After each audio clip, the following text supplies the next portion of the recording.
sem santidade ninguém verá a Deus. Uau! Que palavra forte! Santidade. Santidade significa ser separado para Deus. Alguém já ouviu dizer aquela frase que diz assim: muitos serão chamados e poucos serão escolhidos? Justamente é isso que se trata a santidade. São aqueles que ouvem o chamado de Deus e seguem, se separam para servir ao Senhor. Mas, irmãos, é possível vivermos em pecado e vivermos também com o desejo de sermos santos ou de vivermos com Cristo? É possível? Olha, a maioria das pessoas acreditam que isso é possível, porque elas não dão crédito para a santidade. Elas vivem no pecado como se isso fosse algo comum, algo natural da vida. E muitas das pessoas nem mesmo sabem que de fato estão pecando. Por causa da cultura, da escravidão da cultura, que nos fez escravos do erro, do pecado, e muitas vezes acreditamos que essas coisas são normais. E por isso, muitas vezes, achamos que estamos vivendo com Cristo, quando na verdade estamos completamente distante desta verdade. E o que poderíamos pensar a respeito disso? Será que seria interessante vivermos uma vida meio termo, na mornidão, meio cá e meio lá? Claro que não. Ou nós vivemos de fato uma vida em comunhão verdadeira com Cristo, odiando o pecado como o próprio Cristo o odiou, ou então, infelizmente, estamos longe de vencermos o pecado e vencermos este mundo e sermos salvos. É muito sério, irmãos, é muito sério, porque essa vida em santidade depende da nossa salvação. Não é qualquer coisa como muitas pessoas pensam. Não é Deus é amor e tudo eu posso, e Deus não olhará para isso, Deus se esquecerá, Deus me perdoará. Deus perdoa, mas de fato, tu tens te arrependido dos teus erros? Temos que repensar. Então, como seria esse processo de santificação?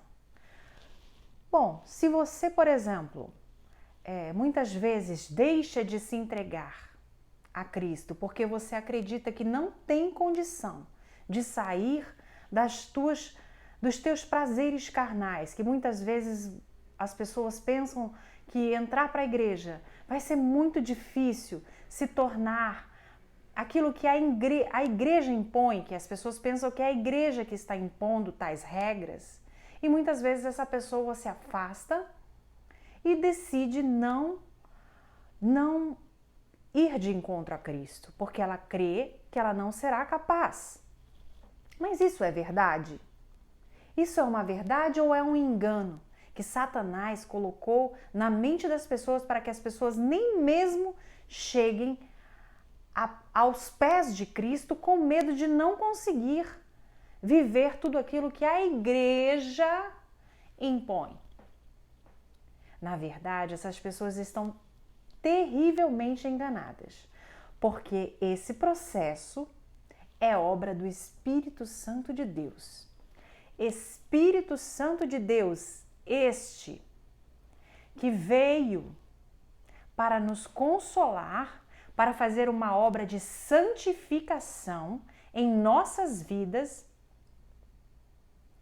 e através dele nós conseguimos nos santificar. Mas é somente ele que faz a obra? Nós não temos que fazer nada? É só ele que faz a obra? Não. Nós primeiramente temos que conhecer daquilo que nós devemos nos afastar. Devemos conhecer aquilo que não agrada a Deus. Porque se nos tornamos ignorantes da verdade, como então iremos nos arrepender do mal que estamos fazendo? Por isso, essa comunhão íntima com Deus requer que nós venhamos a ter leitura diária da palavra, que nós venhamos a conhecer do Evangelho, a desejar conhecer do Evangelho, para que esse alimento que nós recebemos possa então, em conjunto com o Espírito Santo, fazer com que nós venhamos a ter a consciência do pecado e desejar nos apartar do pecado. Então, quando nós temos esse desejo de se apartar do pecado e nós achamos que não conseguimos, porque nos parece prazeroso demais e difícil demais de nos afastarmos e de nos abdicarmos dele, é quando nós colocamos as nossas fraquezas no altar de Deus, nos sujeitamos ao poder de Deus, o fortalecimento de Deus, que pode então retirar de nós esses desejos da carne e fazer com que nós venhamos a sentir os mesmos sentimentos de Cristo e de Espírito Santo. O sentimento de repulsa por aquilo que nos mata. Porque o pecado, ele é como um veneno dentro de nós. Ele nos mata pouco a pouco, ele nos destrói pouco a pouco, ainda que nós não percebamos. Está escrito que o pecado, ele é como um abismo entre nós e Deus. E o pecado nos leva à morte. E a morte sem Cristo. O mais problemático que é a morte sem Cristo. Muitas pessoas acreditam que usos e costumes os fazem santo. Sim, irmãos. Vamos dizer assim, roupas, aqueles ternos, cabelos compridos, uma aparência de santo, vamos dizer assim.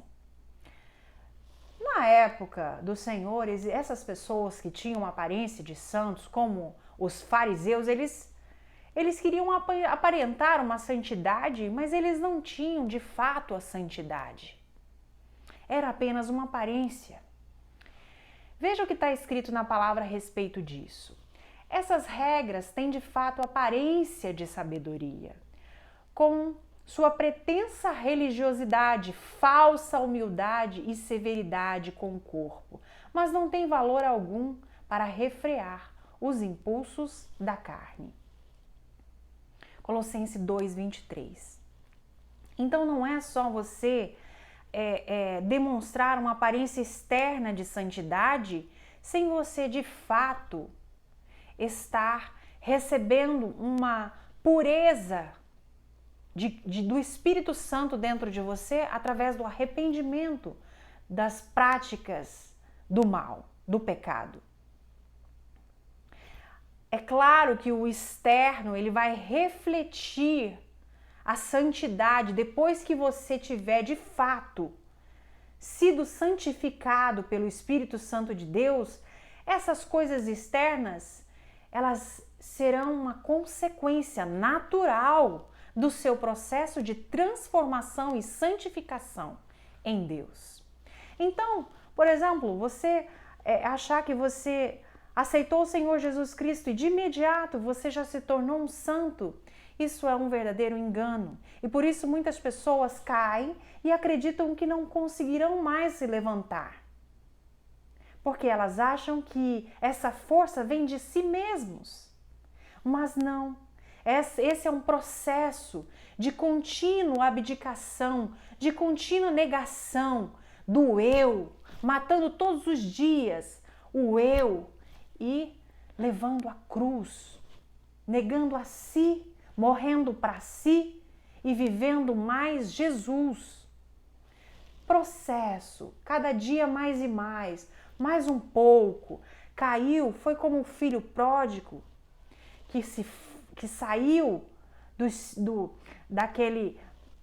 daquela proteção do pai, daquela vida com o pai, que tinha todas as coisas maravilhosas à disposição, preferiu cair na lama, se sujar, perder tudo, para depois entender que o melhor ele tinha, mas ele não valorizou porque ele não entendeu o quão é agradável estar na presença de Deus e que todas as coisas que o mundo oferece jamais se compara com estar verdadeiramente em espírito e em verdade na presença de Deus.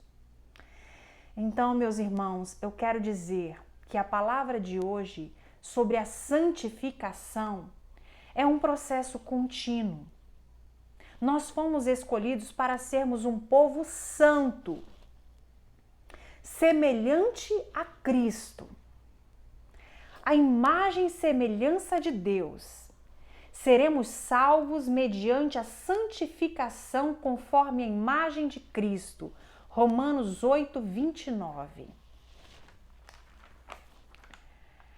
Então, irmãos, esse processo é um processo gradativo, é um processo que o Espírito Santo irá fazer em nós através do nosso reconhecimento que nós precisamos de Deus acima de todas as coisas e que Ele tem poder para gerar em nós essa santidade, mas que nós também devemos fazer a nossa parte, vigiar, orar e saber que nós temos um inimigo que anda ao derredor procurando a quem tragar e ele não descansa enquanto ele não consegue. Por isso, nós temos que ter a consciência que através do poder de Deus é que nós somos regenerados, guardados, santificados, protegidos e abençoados. Que nós venhamos sempre, todos os dias, escolher a santificação, sem a qual não veremos a Deus. Amém? Oremos. Senhor, a palavra hoje foi uma palavra poderosa sobre a santificação, sobre sermos separados para Ti, e nós desejamos isso, Senhor, porque o Senhor diz que através da santificação nós somos transformados e somos feitos à Tua imagem e semelhança. Nós, como igreja, desejamos, Senhor, sermos cada vez mais semelhantes a Ti. E desejamos herdar o Teu reino, sermos, Senhor, testemunha fiel da Tua bondade, da Tua verdade e de tudo aquilo que só o Senhor pode nos entregar. E por isso, Senhor, eu clamo hoje para todos que estão ouvindo, que eles possam entender essa mensagem e desejar cada dia mais que este processo aconteça na vida de cada um deles. É o que eu te rogo, em nome de Jesus. Amém. Amém.